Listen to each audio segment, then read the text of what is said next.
Texte fort sur lequel les États se sont formellement engagés après la conférence de Rio de 2012, l'agenda 2030 pour le développement durable fait face à la crise des inégalités, à la fragilité financière et aux risques pour la biosphère. Il rassemble les mesures d'urgence pour réorienter l'humanité vers une trajectoire durable pour tous.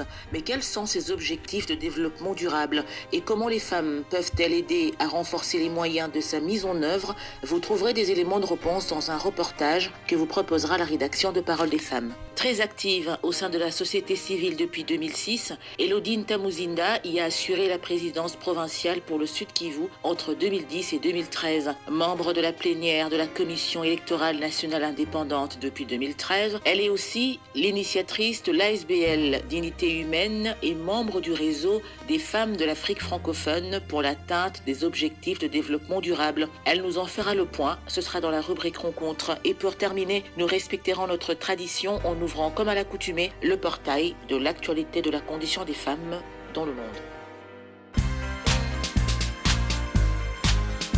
Bonsoir à toutes et à tous et merci de nous rejoindre dans ce nouveau numéro de Parole des femmes. Ce soir, nous parlerons des ODD, les objectifs de développement durable, en compagnie d'Elodie Ntamuzinda. Elle est membre du RFAF ODD, entendez par là le réseau des femmes de l'Afrique francophone pour l'atteinte des objectifs de développement durable. Notre invitée, qui est aussi combattante de première heure pour la dignité de l'homme, reviendra sur son parcours ainsi que les défis à relever pour cette nouvelle mission au sein du RFAF ODD. Ce sera tout à l'heure, juste après ce reportage qui nous explique le bien fondé de l'agenda 2030, autrement dit, les objectifs de développement durable. Regardez. Où que vos voyages vous mènent dans le monde, vous verrez des femmes en action dans tous les secteurs de l'économie et de la société, que ce soit dans l'agriculture, la santé, le commerce, l'industrie manufacturière ou encore l'innovation. Par leur présence dans tous les domaines de la vie, les femmes contribuent de manière significative à la mise en œuvre de l'agenda 2030 et en particulier à l'atteinte de ces 17 objectifs de développement durable. Les ODD, le programme le plus prestigieux jamais adopté par la communauté internationale, se résument entre autres dans la lutte contre la pauvreté, la lutte contre la faim, la lutte pour une éducation de qualité, la lutte pour l'égalité entre les sexes, pour ne citer que celle-là. Les femmes qui représentent 50% de la population mondiale sont surreprésentées dans les groupes les plus pauvres et vulnérables, tandis qu'elles sont sous-représentées parmi les décideurs et les moteurs du changement. La non-reconnaissance de la contribution des femmes au travers notamment de leurs entreprises et de leurs activités économiques limite fortement leur accès au financement et au savoir, qui sont autant des facteurs essentiels de la croissance économique et de la réduction de la pauvreté. Pour remédier à ces situations et plus généralement relever tous les défis inscrits dans les ODD, toutes les parties prenantes devront travailler de concert, pouvoir public, secteur privé, société civile, organisations internationales et citoyens du monde entier. Les femmes en particulier doivent pouvoir jouer un rôle majeur si les parties prenantes ci-haut citées leur donnent les moyens d'agir et un accès égal au financement et au savoir. Rappelons que les ODD, les objectifs de développement durable, qui ont été adoptés en septembre 2015 par 193 pays aux Nations Unies, constituent un plan d'action pour l'humanité, la planète et la prospérité. Ils insistent sur le renforcement de la paix partout dans le monde, dans le cadre d'une liberté plus grande, et ambitionnent l'élimination de la pauvreté sous toutes ses formes et dans toutes ses dimensions.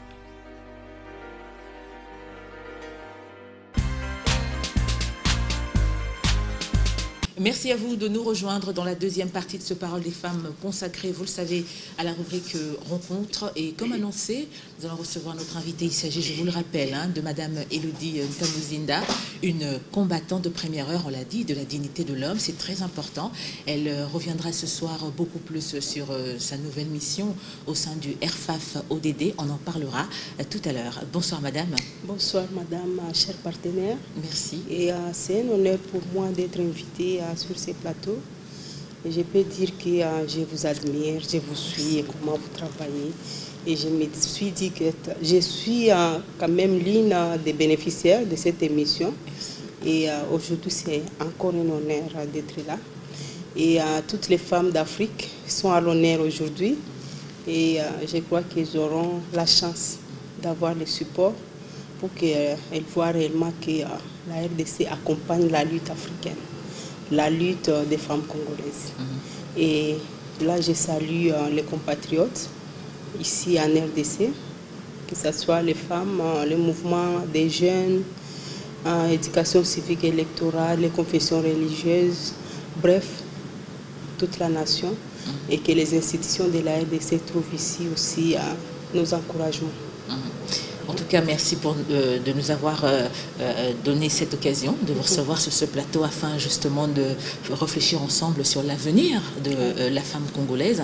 Mais faisons un petit pas en arrière, si vous nous le permettez, pour rappeler que vous êtes originaire du Sud Kivu, avec en poche un diplôme de licence en sciences commerciales et financières, et option financier entrepreneuriat. Vous êtes aujourd'hui experte en entrepreneuriat. Vous n'êtes pas sans savoir qu'aujourd'hui l'entrepreneuriat prend de plus en plus forme, se fait parler de lui. D'après vous, quels sont les bénéfices que vous avez pu acquérir au cours de votre parcours professionnel? Merci beaucoup pour cette question, cher partenaire. Pour être sincère, je peux vous dire que ce que j'ai acquis comme expérience, ce n'était pas vraiment sur le banc de l'école. Ce n'était pas sur le chemin de l'université, mais c'était auprès des femmes qui sont nos mamans, qui sont nos sœurs, aussi les partenaires comme vous qui nous accompagnez au quotidien, surtout dans la médiatisation de nos actions, que nous appelons les initiatives locales de développement à la base. Et c'est au jour le jour que nous étions en train d'apprendre beaucoup. Et lorsque nous avons pris, personnellement, j'ai pris la décision de continuer avec les études, j'ai compris que j'avais déjà un pas, une longueur d'avance, plus que les autres qui n'avaient pas parcouru tous ces trajets. Et la longueur d'avance par rapport à quoi? Par rapport à l'expérience de terrain, par rapport à la vie au quotidien, l'entrepreneuriat au quotidien, toutes ces initiatives locales que nous pouvons négliger, c'est là le nez de cette expérience même. Et donc, moi, je ne peux pas vraiment mentir à ma conscience, dire que réellement ce que j'ai appris, c'est à l'université, ou c'est au lycée, nécessairement, ou à l'institut supérieur, non. Et aujourd'hui, j'ai continué avec les études à l'université de Sorbonne pour l'administration électorale, mais l'expérience que j'ai déjà, si demain je dis que c'est auprès de cette université que je suis en train de l'acquérir, ça sera quand même du mensonge, vous voyez. Avec tout ce que j'ai appris à la Commission électorale nationale indépendante, ce que j'ai appris auprès des experts de cette commission, qui sont des experts recherchés de par le monde, et vous comprenez réellement que c'est la vie au quotidien qui doit être notre épicentre. C'est l'éveil de conscience dans tout ce que nous faisons qui doit nous préoccuper davantage. Ne mettons pas en tête tout ce qui nous complexe, tout ce qui nous montre que nous sommes tellement supérieurs que les autres. Ne soyons pas là pour juger au lieu de passer en action. Passer en action, c'est être un exemple. C'est prêcher par l'exemple. Je ne peux pas prêcher ce que moi-même je ne fais pas. Je ne peux pas être sain dans un milieu où moi-même je suis en train de polluer l'environnement, par exemple, que ce soit l'environnement politique et autres. Et donc c'est pour vous montrer, répondre à votre question, madame. Et donc nous ne pouvons pas oublier l'essentiel, c'est notre vie en famille, au sein de nos associations, dans la société, que ce soit au pays ou en dehors du pays, puisque nous sommes en train d'avoir aussi d'autres responsabilités au niveau des structures régionales. Et là, c'est la confiance que les autres portent à la communauté congolaise, mais nous devons le prouver. Pas à travers les casquettes que nous pouvons porter, mais les actes que nous posons au quotidien. Certes, la théorie est différente de la pratique. Vous n'êtes pas contre les diplômes, Mais vous, c'est beaucoup plus les compétences sur terrain, les résultats finis, le produit fini. Exactement, nous devons viser les résultats. Puisque avec tous les diplômes que nous avons en RDC, si chaque diplôme correspondait à un emploi créé, si chaque chimiste créait au moins une petite usine, ne fût-ce que pour 5 ou 6 personnes, si chaque pharmacien s'est donné la peine de mettre sur pied au moins des petits, je ne sais pas, des petites et moyennes entreprises. Voilà, ou bien laboratoires. Oui. Vous comprenez que la question du chômage ne serait pas au rendez-vous en RDC.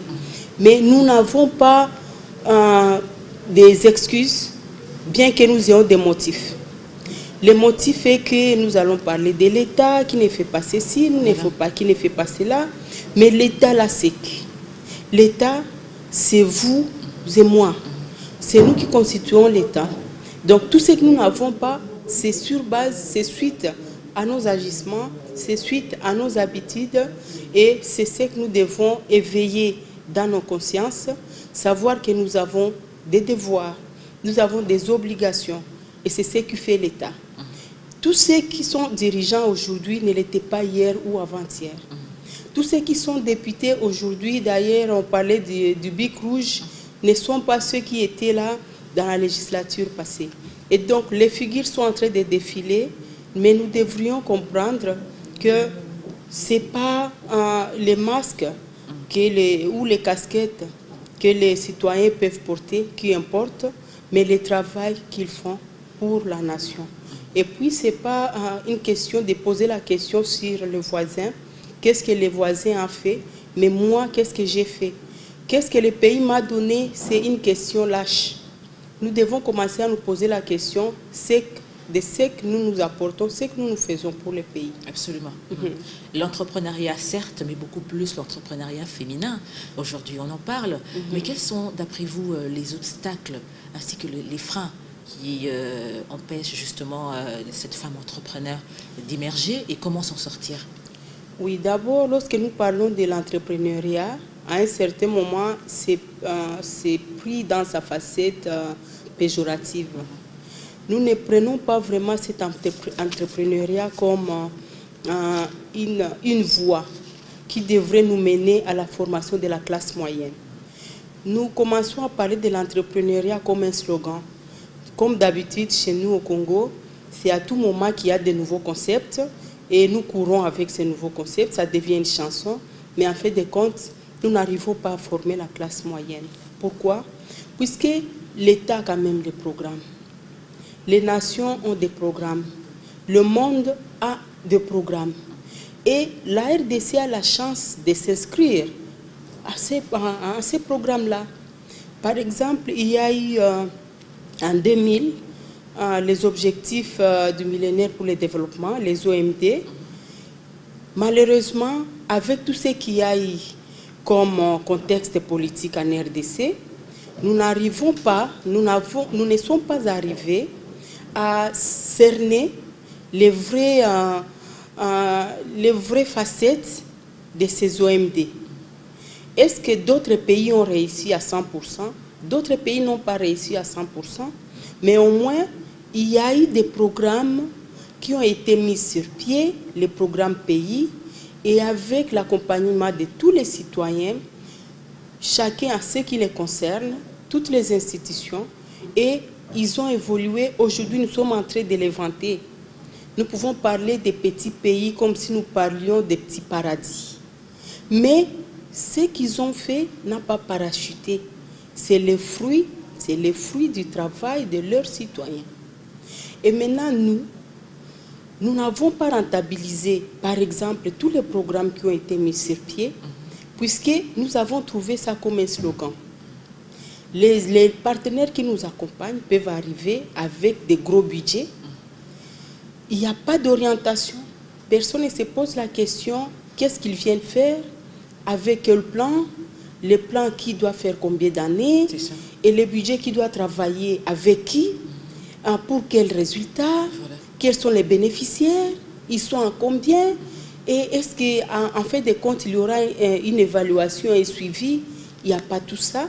Jusqu'à ce que les ODD nous arrivent, nous tombent encore sur la tête. Donc les ODD, ce sont les objectifs de développement durable, puisque après l'évaluation des objectifs du millénaire pour le développement, on a compris qu'il fallait migrer vers les objectifs de développement durable. Mais même avec ça, nous avons le PNUD avec le programme et d'autres agences du système des Nations Unies. Personne ne se pose la question sur ce qu'ils ont réellement comme programme pour la RDC. Les organisations internationales qui viennent nous accompagner font la même chose.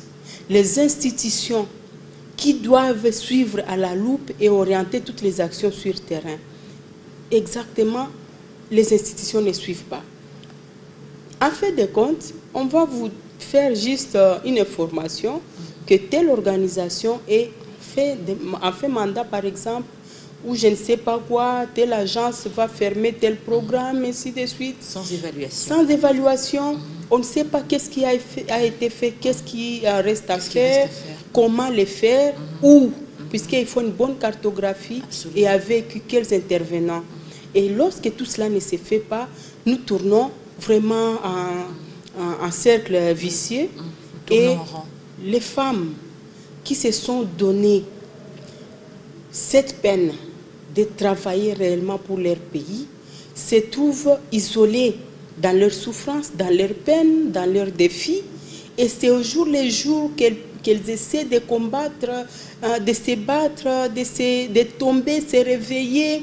Demain, j'aurai peut-être un bassin de beignets. Après-demain, je vais dire non, il faut que j'ai des semences pour les jardins potagers.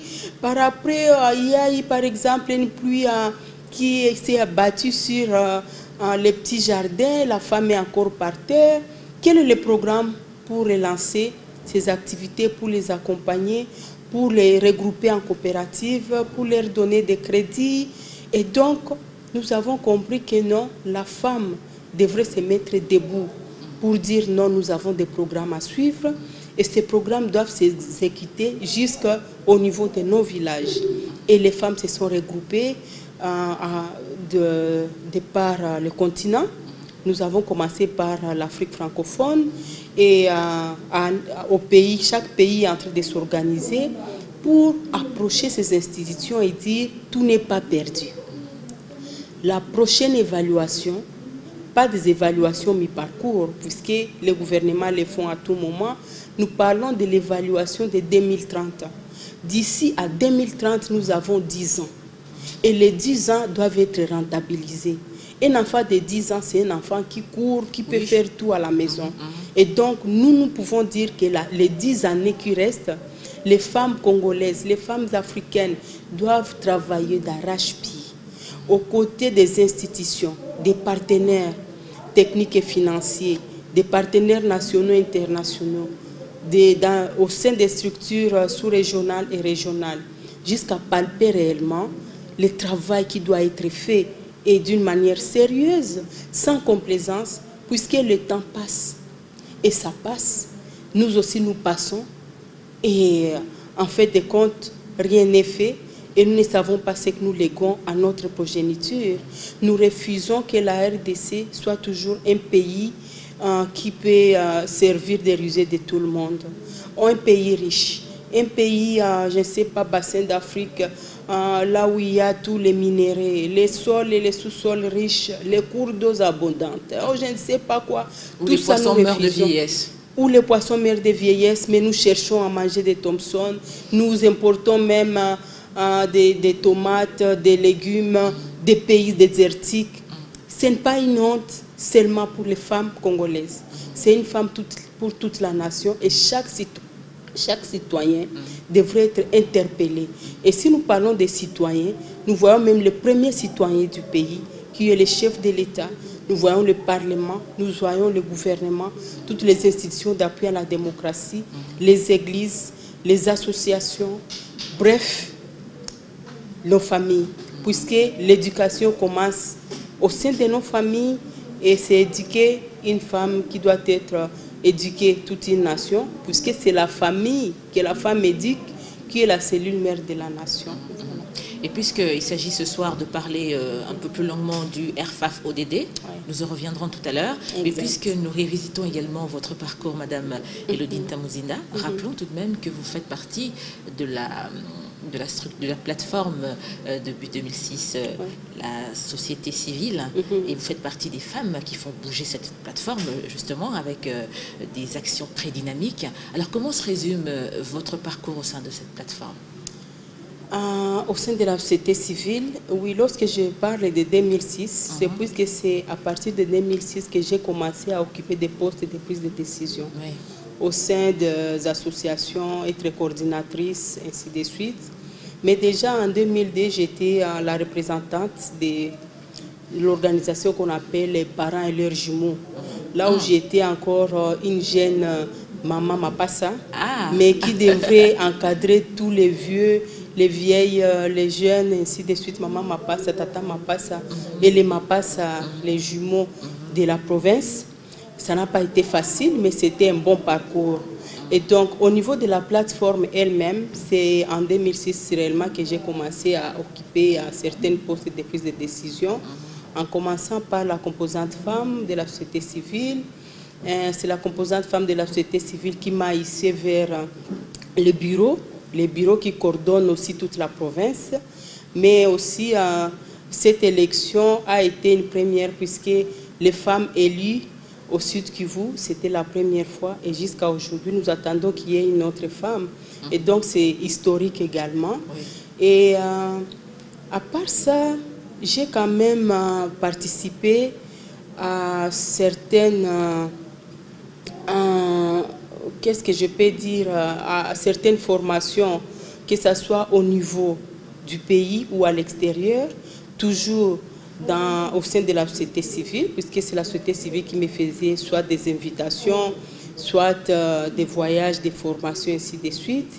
Et en 2013, la composante femme de la société civile de la RDC, là nous voyons les femmes de 26 provinces, ont voulu assez que je les représente au niveau de la Commission électorale nationale indépendante. Mais avant cela, j'étais mandatée, représentée la RDC avec certains chefs religieux, avec certaines institutions en Ouganda, où on devrait dialoguer avec les rebelles. Mais pour moi, c'était comme un coup de foudre. Moi-même, j'ai combattu les rebelles avec d'autres collègues, les collègues avocats, médecins, syndicalistes, les composants de la société civile. Donc au Sud Kivu, c'était vraiment une véritable bataille. Maintenant, je suis en voyage à Matadi pour former la société civile de Congo central. À l'époque, on m'informe que Goma venait de tomber. Je me suis demandé qu'est-ce que je pouvais faire avec tout le travail que j'avais au Sud Kivu. Et je suis venue juste former mes collègues sur invitation de la MONUSCO et du PNUD.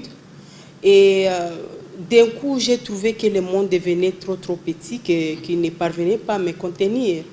Mais on communique quand même à partir de là que je dois me rendre en Ouganda, échanger et dialoguer avec ces rebelles. J'avais refusé énergiquement, mais par après, ils ont dit qu'il n'y avait pas d'autre choix. Ils m'ont fait le mandat et voilà que j'ai accompagné quand même avec tout le travail que nous avons fait aux côtés de M. l'abbé Malou Malou, aux côtés des confessions religieuses, des institutions du pays, les affaires étrangères, certains partenaires, jusqu'à prouver réellement que ces groupes étaient rebelles. Et ce n'était pas une guerre congolo-congolaise, comme on l'appelait. Et voilà, donc tout ça, les amis, les collègues d'autres provinces suivaient. Et c'est elle qui m'avait proposé d'être candidate. Je n'avais pas des ambitions, je ne savais rien de la commission électorale. Et du coup, j'ai dit, ok, j'accepte, mais je ne connais pas de quoi il s'agit. J'ai demandé juste qu'elle puisse me promettre que l'interaction continue réellement et que les cadres de concertation soient notre partage au quotidien. S'il y a des problèmes, qu'elle puisse me guider, ainsi de suite.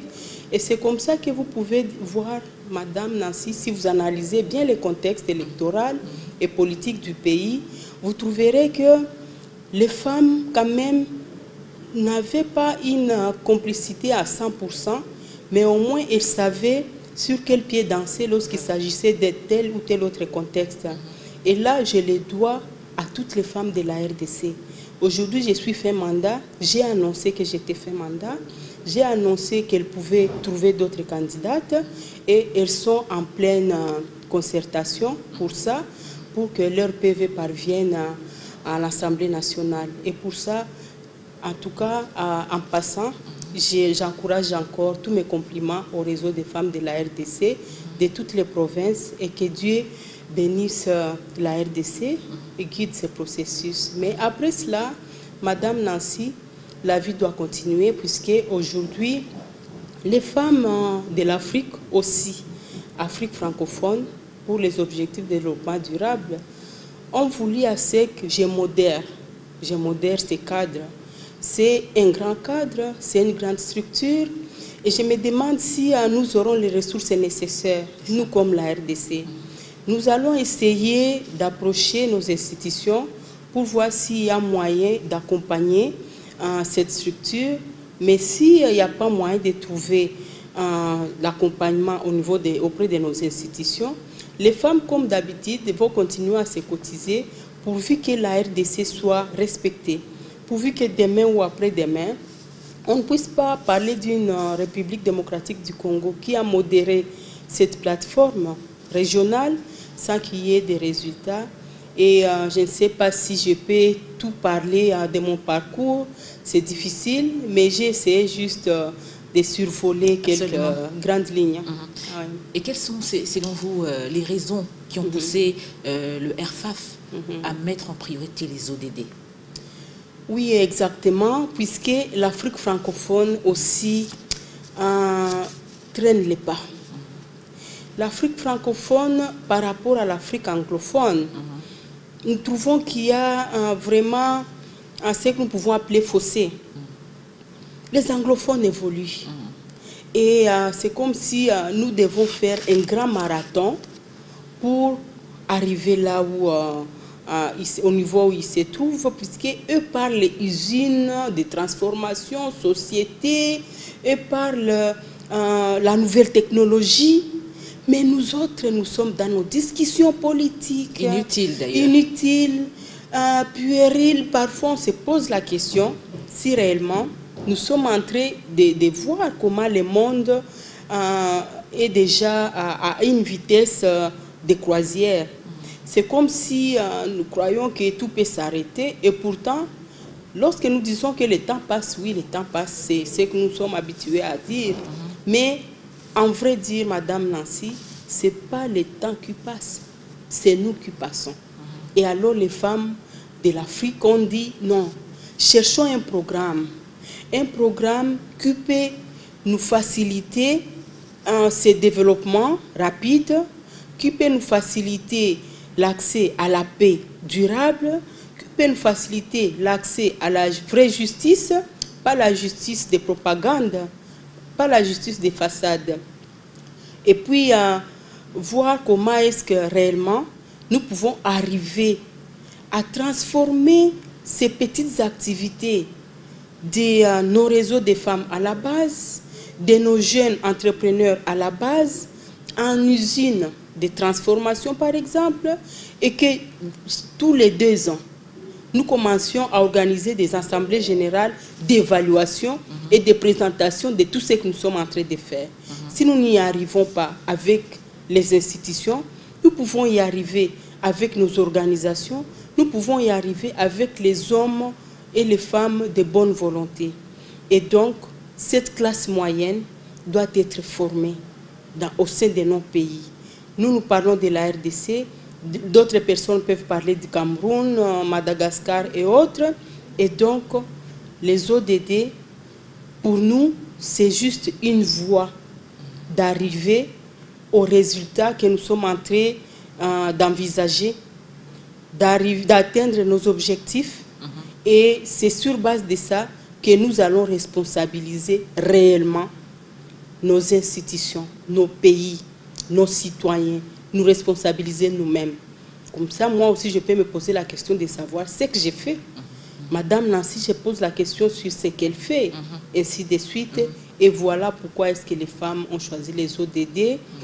Et puisque nous avons trouvé aussi que dans les ODD, il y a notre vie au quotidien en général.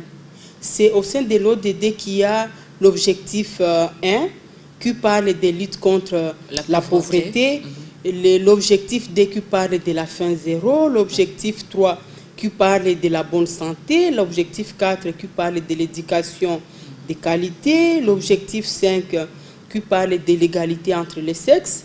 Mais en parlant de l'égalité entre les sexes, c'est une parenthèse. Oui. Nous ne prenons pas la parité ou genre d'une manière péjorative.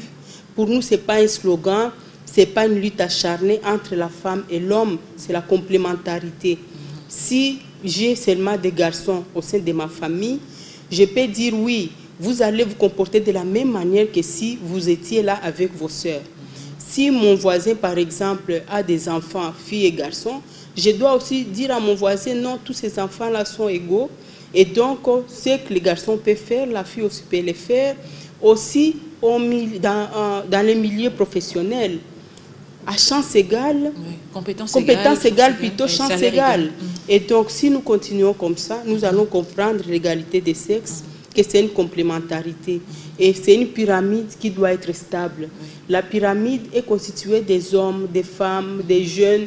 Et pour que cette pyramide soit stable, il ne faut pas qu'il y ait un côté qui soit incliné. Qu'on ne dise pas non, non, non, ce sont les hommes qui pèsent sur les femmes, ou les femmes pèsent sur les hommes, ou les hommes pèsent sur les jeunes. Non, ça doit être bien équilibré.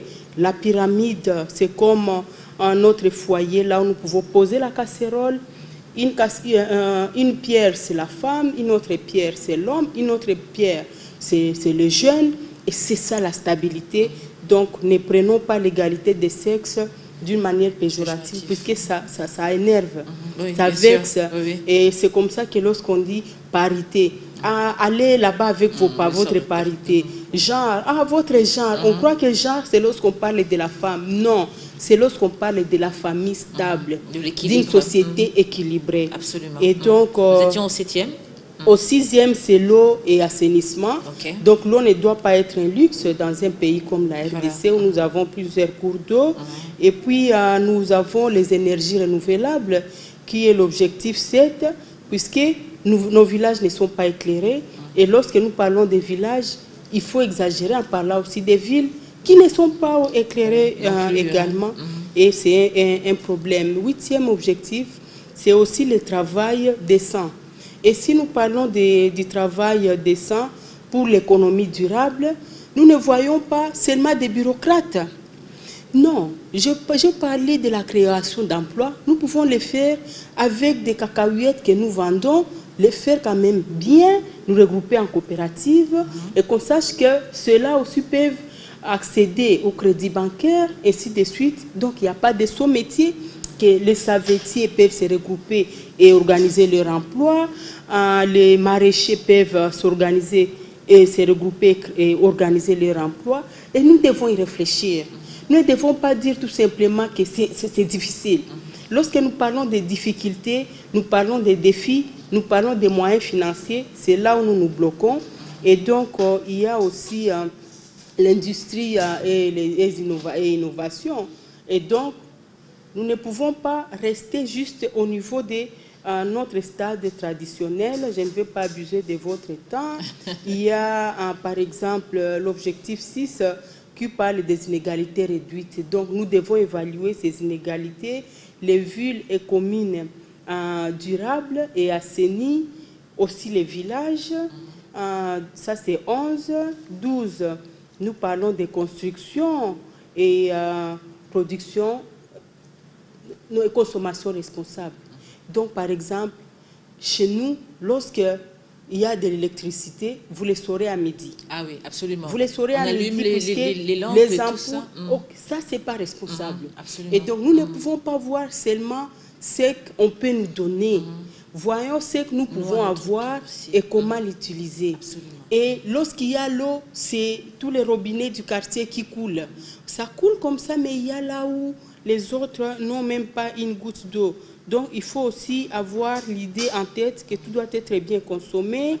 Aussi, nous devons parler de l'objectif 13, qui est la lutte contre le réchauffement climatique. C'est une réalité. Oui, et avec tous les arbres que nous abattons en désordre, les macalas, ainsi de suite, nous ne trouvons même pas de l'alternative et nous construisons partout et en pêle-mêle. Tout ça a des répercussions graves sur l'univers, sur notre pays, sur nous-mêmes. Puisque en fait de compte, nous allons parler de voilà, on n'arrive plus à respirer, on n'arrive pas, il fait très chaud, l'air est pollué. Et qui pollue cette air, c'est toujours nous. Et donc, il faut aussi nous parlons de la vie aquatique. Voyons d'abord de quelle manière est-ce que nous avons des immondices qui se dirigent seulement vers le fleuve, qui se dirigent vers les lacs, qui se dirigent vers les rivières. Mais nous disons que l'eau, c'est la vie. Donc, l'eau, c'est la vie. Notre vie, c'est cette saleté. Et nous devons y réfléchir deux fois. Il y a la vie terrestre. Dieu nous a dotés de cette terre, de cet univers. Et nous devons bien la garder. Comment est-ce que moi, je peux vivre là où il n'y a même pas un arbre? C'est ça. C'est impossible. Mais à un certain moment, je peux dire non, non, non, je dois prendre de l'air. Vous prenez quel air puisqu'il n'y en a pas? C'est ça. Donc, tout ça, nous devons voir. Et l'objectif 16 qui parle de la paix, la justice, qui parle aussi des institutions efficaces. Et c'est là où nous sommes en train d'insister. Nous ne pouvons rien faire sans paix, sans justice, la vraie justice. Nous ne pouvons rien faire si nos institutions ne sont pas stables. Et c'est pour cela que nous sommes en train de mener des campagnes de sensibilisation pour que tout ce qui nous crée des problèmes, tout ce qui nous crée des motifs de soulever la population, des motifs d'appeler la population à la violence, sache que leur devoir, c'est d'étudier comment stabiliser ces institutions. Stabiliser les institutions, c'est aussi en fonction d'un dialogue permanent. À tout moment qu'il y a des problèmes saillants, il y a des questions qui fâchent. Qu'est-ce qu'on doit faire? Est-ce que réellement, moi, je suis une mère pour envoyer mes enfants dans la rue à tout moment? Est-ce que vous êtes un père pour envoyer vos enfants dans la rue? Ces enfants que vous envoyez dans la rue à tout moment, que vous voulez manifester votre mécontentement, quel est leur avenir? Est-ce que ces enfants ne pouvaient pas être là pour aider à créer cette classe moyenne si tout le monde s'y mettait? Et voilà que cette stabilité des institutions, la paix, c'est d'abord lever des consciences de tout et chacun, savoir comment est-ce que nous y allons, avec qui, puisque vous n'allez pas me dire, Madame Nancy, que nous sommes dans cette salle, mais pour que nous respirions convenablement, chacun va à ses occupations, il n'y a que vous qui devez faire, moi non. Moi aussi je dois faire. Nous devons être ensemble, main dans la main. Nous avons autant de tribus en RDC, nous avons, je ne sais pas, des multiples d'ethnies. Nous avons 26 provinces. Nous avons Kinshasa comme la capitale de tout le monde. Nous n'avons que la RDC à sauvegarder.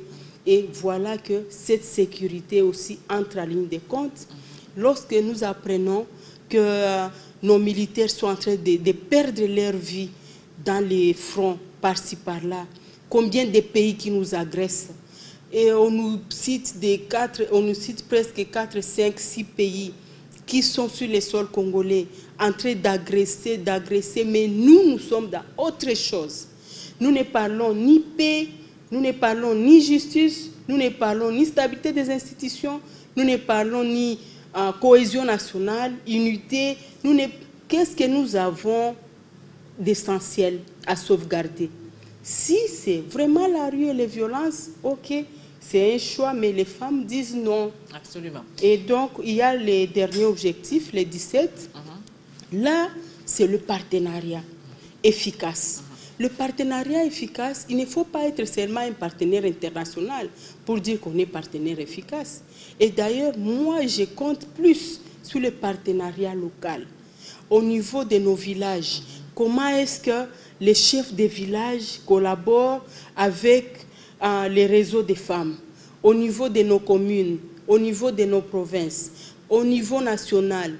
Comment est-ce que nous planifions d'abord le développement en général pour notre pays, et voilà qu'après cela, nous pouvons regarder à l'extérieur. Si nous disons nous pouvons nous désorganiser à l'interne et que l'externe vienne nous aider, ça n'ira pas, ça n'ira pas. Et à part ça, si j'essaie de placer un mot en rapport avec la lettre de nos collègues de l'Afrique francophone, tous les pays, c'était signé par le Madagascar avec d'autres pays. En tout cas, ces pays disent qu'ils nous suivent de loin. Ils suivent tout ce qui se passe en RDC. Et ils étaient très fiers de nous. Après les challenges des rejet des calendriers, ils suivaient comment est-ce que tous les programmes de la CENI étaient rejetés. Et après, on revient à la RDC et à la CENI pour dire mais pourquoi vous êtes incapables d'organiser les élections? La CENI est incapable d'organiser les élections jamais puisque c'est son travail. Ce sont les programmes de la CENI qui étaient rejetés. Pourquoi? Jusqu'à présent, la réponse n'a pas été donnée, n'est pas connue. Donc, ce sont des agendas politiques. Ceux qui veulent troubler, ceux qui veulent appeler aux violences, ne manquent jamais de motifs. Et puis, il disait que les calendriers de la CENI étaient toujours partiels, il fallait un calendrier global. La CENI a tout fait pour mener des études par-ci, par-là et voir comment avoir ce calendrier global, jusqu'à dire, voilà, j'ai déjà un calendrier global, mais les parties prenantes qui criaient à ces calendriers partiels, qu'il fallait un calendrier global, on dit non, non, non, ça c'est global, mais ce n'est pas consensuel. Et donc, il fallait encore rentrer, réfléchir, comment trouver le consensus.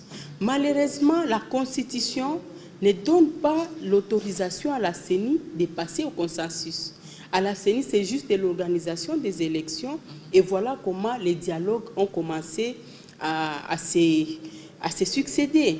Et toutes les femmes suivaient la question et ils ont compris comment est-ce que nous avons réglé nos problèmes autour d'une table jusqu'à arriver à organiser les élections avec nos propres fonds, oui, sans financement externe, et avoir un dauphin d'un président, chef de l'État en exercice échoué, et passer les bâtons de commandement, et que l'honoraire passe les bâtons de commandement à celui qui venait de gagner les élections, qui est un opposant, mais sans coup de balle. Pour eux, c'était une fierté africaine qu'on devrait sauvegarder à tout prix. Et lorsqu'ils sont en train de suivre maintenant ce qui se passe, ils disent c'est un clignotant rouge, il faut qu'ils nous interpellent. Comment nous-mêmes, nous ne connaissons pas que la RDC, c'est une manne pour l'Afrique? Si la RDC est en ébullition, l'Afrique ne sera pas épargnée. Donc, avant le temps, elle tire la sonnette d'alarme.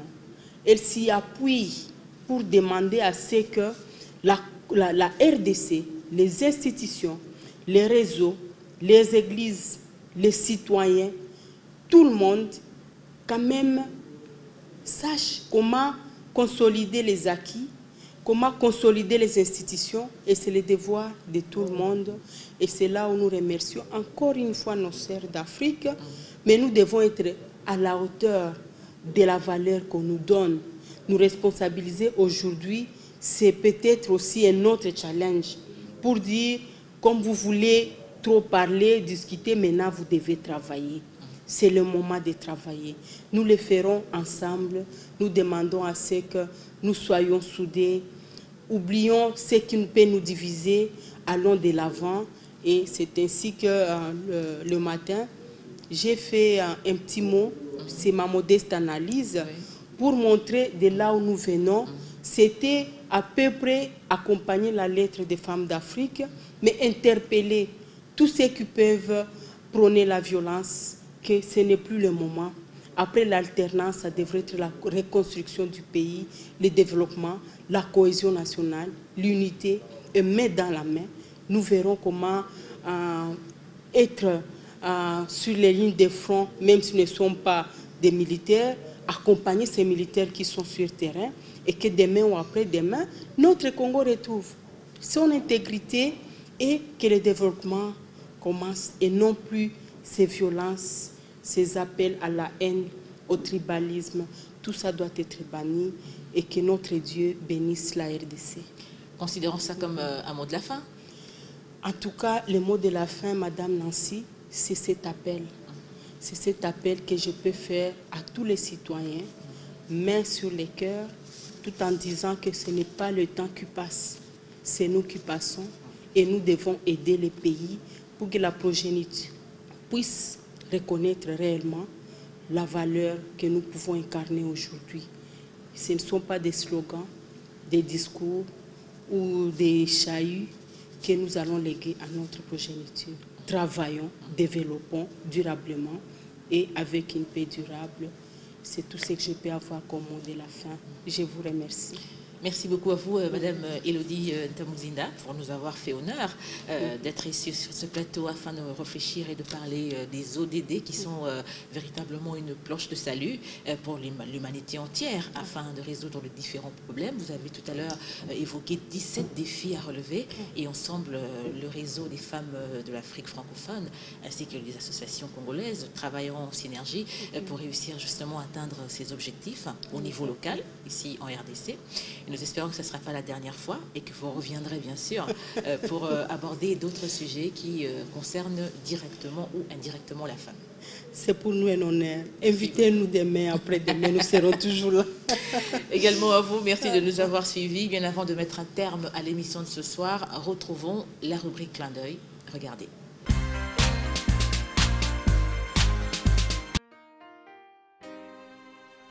Voici pour vous l'actualité de la condition des femmes dans le monde. En 2012, les talibans voulaient la tuer à son retour de l'école au Pakistan. 8 ans plus tard, la voilà diplômée d'Oxford au Royaume-Uni. Une consécration universitaire aux allures de revanche pour Malala Yousafzai, symbole mondial de la lutte pour l'éducation des filles. Ce diplôme en philosophie, politique et économie vient récompenser l'étudiante qui avait intégré la prestigieuse université en 2017 après avoir été scolarisée dans un lycée de Birmingham.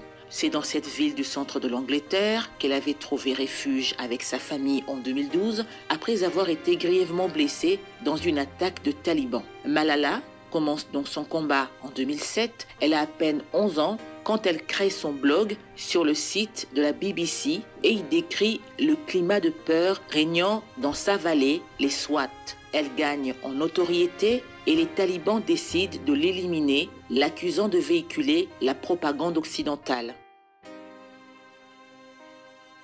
Assa Traoré, figure emblématique de la lutte contre les violences policières et le racisme depuis la mort de son frère Adama, tué selon elle par les forces de l'ordre françaises, a reçu le dimanche 28 juin dernier aux États-Unis le prix Bet Global Good.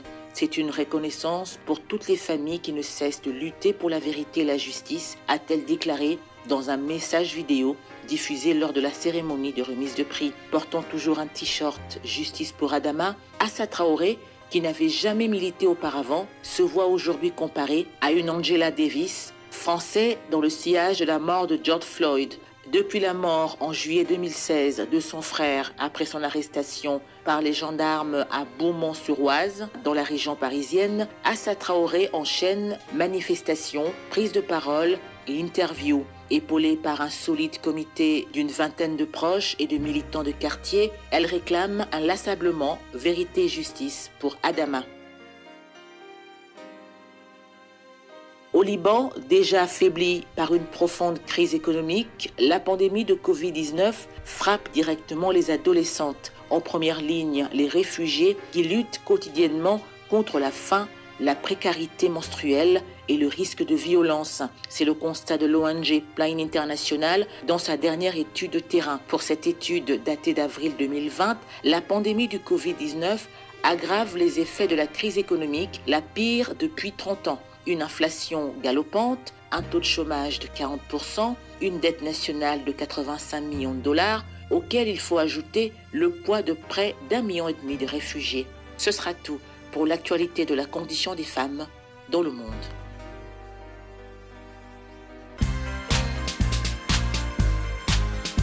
Parole des femmes, c'est terminé pour ce soir. Merci à vous de l'avoir suivi avec un aussi grand intérêt. Merci également de nous faire part de vos remarques et suggestions à ce numéro affiché au bas de votre écran. Portez-vous bien et à très bientôt.